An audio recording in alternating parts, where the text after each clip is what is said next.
Ngayon, for this video, i-compare natin yung Blitz Blade and yung Shadow Blade. So, dalawang blade. But, the thing is, medyo mahirap siya i-compare kasi napaka low level naman talaga ng cutting strike ko and itong fire spirit ko. Pero, if you look at the numbers, yung advanced na cutting strike,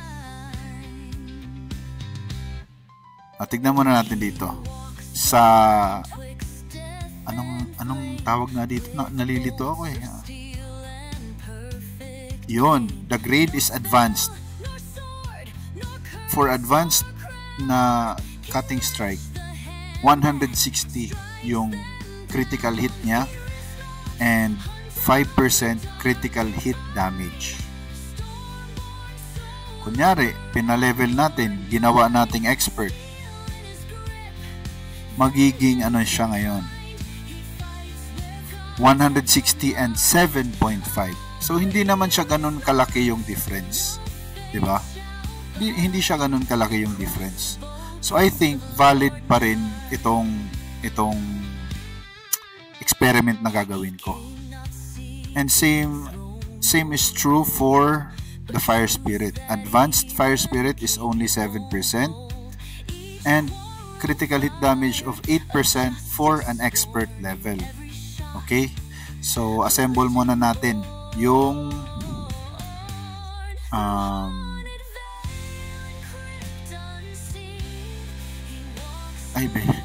hindi Venom, yung Blitz Blade muna.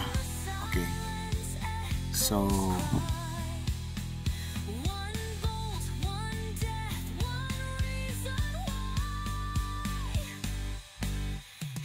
yan, so ito yung Blitz Blade ko.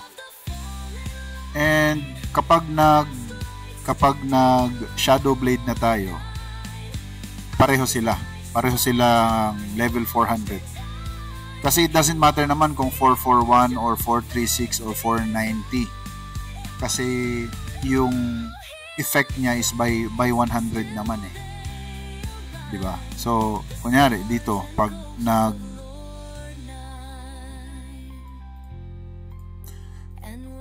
Shadow Blade na ako, 451 pa rin siya. Okay? So, ito lang yung parang disclaimer ko. Level 60 yung sa cutting strike ko and level 58 pa lang yung sa fire spirit ko. And sorry kasi ito yung ano ko eh, ito yung configuration ko. Hindi ako nag-expect na mag-try tayo dito, and it's gonna take me a long time kung hihintayin ko pang mag level 80 yun. Okay? So same rules, starting potion and 5 minutes na magra-grind. Same sila ng 70%. Same sila naka-plate. Same sila naka-flamingo. Or for the benefit of this demonstration, same sila mag-UUT Pro and naka Shadow Blade. Okay. So Shadow Blade, starting potion. Wait, nasaan yung yung trial monsters dito pala. Starting potion natin is 2, 3, 4, 5. Let's go.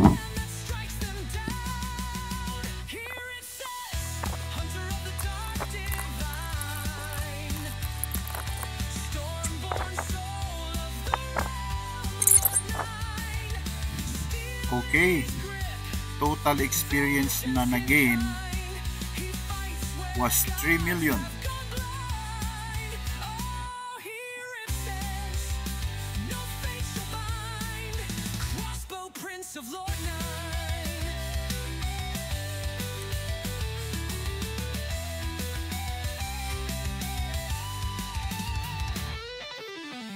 Okay. This time, Blitzblade naman tayo. So, for Blitzblade, meron siyang deliberate attack and weapon of darkness. Yan. That's Blitzblade. So, you can look up the features na lang. Almost similar lang din naman sila. More on critical si Shadowblade. Si Blitzblade is attack speed. Ganon. Okay. So, wait lang natin na okay na yan. So, starting potion would be 2224.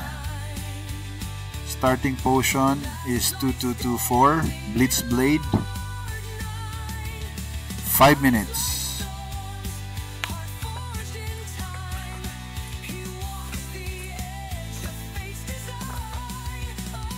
Okay, we're back. And ito na nga yung result ng ating mini experiment.